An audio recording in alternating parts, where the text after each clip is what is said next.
পিতামাতা থেকে বলছি, বিয়ে না হলে আপনার ছেলে বড় হবে না, ম্যাচুরিটি আসবে না কিন্তু। আর আপনারা যারা মনে করছেন এটাই খুব মজার একটা বিষয়, করার পরে বুঝবেন যে লাইফ কাকে বলে। ঠিক আছে, করার পরে বুঝবেন যে জীবন কি জিনিস। মাঝে মাঝে মনে হবে আগেই ভালো ছিলাম। আচ্ছা, তারপরেও করতে হবে, কারণ এটা আপনার চরিত্রকে হেফাজত করবে। সাহাবীরা জিজ্ঞাসা করেছিলেন, ইয়া রাসূলুল্লাহ সাল্লাল্লাহু আলাইহি ওয়াসাল্লাম, আমরা স্ত্রীদের কাছে গেলেও কি নেকি পাবো? নবীজি বলেছেন, হ্যাঁ, যদি তুমি এই কাজটা অন্যায়ভাবে কারোর সাথে করতে, তোমার কি জেনা হতো না? সাহাবীরা বলেছেন, হ্যাঁ, জেনা হতো। তাহলে স্ত্রীর কাছে গেলেও তুমি নেকি পাবে। এটা চরিত্র পবিত্র করবে, ম্যাচুরিটি বাড়াবে। বয়স, সরকারি হিসেবে বয়সটা হয়ে যাওয়া জরুরি, এবং রিজিকের সোর্স থাকা জরুরি।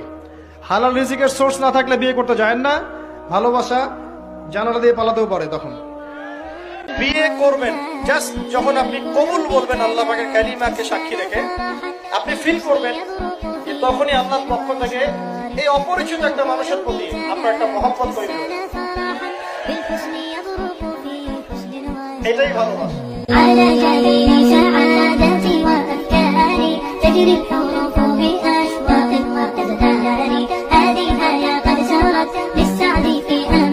বিয়ে করতে গেলেই বাপে বলে আগে নিজের পায়ে দাঁড়া।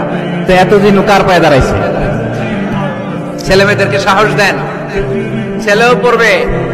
ওই যে একজন চিল্লান দিয়ে উঠছে, ওর কমন পড়ছে, কমন পড়ছে। মাশাআল্লাহ। গার্ডিয়ানরা যারা আছেন ওদের দুঃখ কষ্ট একটু বুঝছেন আপনারা, মিলাই দিয়েন ওদেরকে, বিয়ের পিড়িতে বসায় দিয়েন। বিয়েতে কল্যাণ, বিয়েতে বরকত, বিয়ের মতো ভালো কাজ হতে পারে না।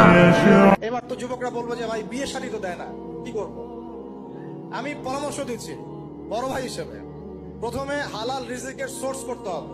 রিজিকের সোর্স না করে বিয়ে করা যাবে না, আত্মসম্মান থাকবে না। তাহলে পুরুষ মানুষের আত্মসম্মান কখন চলে যায়? যখন হাত পাততে হয় তখন। যখন আপনি রিজিকের সোর্স তৈরি করেছেন, আপনি স্বাবলম্বী, আপনি মাশাআল্লাহ মাসে 10-20-30 হাজার টাকা আর্ন করেন, বা 1 লাখ 2 লাখ টাকা আর্ন করেন, আলহামদুলিল্লাহ, কারো কাছে হাত পাততে হয় না, সবাই দেখবেন আপনাকে সম্মান দিবে। যখন আপনার অন্যের কাছে হাত পাততে হবে, তখন দেখবেন স্ত্রীও সম্মান করছে না। তো এই জন্য ডিগনিটি আগে, ডিগনিটি ফার্স্ট। আপনার ডিগনিটি অর্জন করতে হলে একটা হালাল উপার্জনের সোর্স লাগবে, এক। তারপরে পিতামাতাকে বোঝানোর চেষ্টা করবেন। যদি কাউকে পছন্দ করেও থাকেন, না দেখেই বা শুনে যে হ্যাঁ ওখানে একজন দিনদার মেয়ে ইত্যাদি, তাহলে পারিবারিক ভাবে বিয়ের প্রস্তাব পাঠাবেন, নিজে পণ্ডিতি করতে যাবেন না, পারিবারিক ভাবে পাঠাবেন।